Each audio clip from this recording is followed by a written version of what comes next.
Rohr here with an early Global View video on Tuesday, March 24th, 2015. It is currently 7:35 a.m. We're coming to you a bit later than usual because we wanted to see if, along with the other week data, the U.S. CPI would also be weaker than expected, but in the event it came in at up 0.2. Still pretty weak.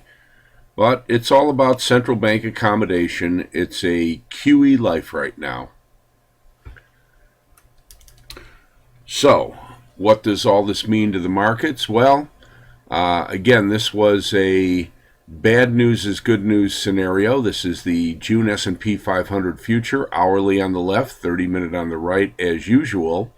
And what we're seeing is the spike up on the Fed accommodation going back to last Wednesday.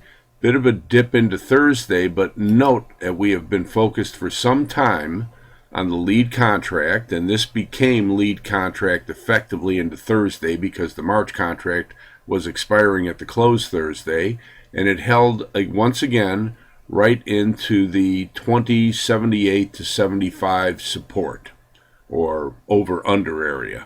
That was after, in front of the Fed, holding down into the 2060 to 58 area with some minor nervous slippage in front of it, but obviously getting very good again afterward, and the fact it could ramp right back above 2075 to 78 last Wednesday, holding on the dip, was quite a constructive sign.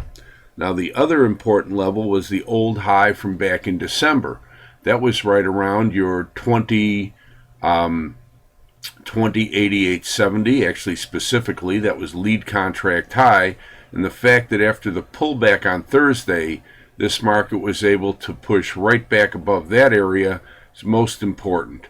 And you can see how coming in today, even though the market is up a few dollars, up at 2098, even if it should get pressured back into that 2090 to 88 area, at this point, based on the new high the market made a while back and matched on the rally into early this week on Monday, you've got a Fibonacci 25% retracement right in that area.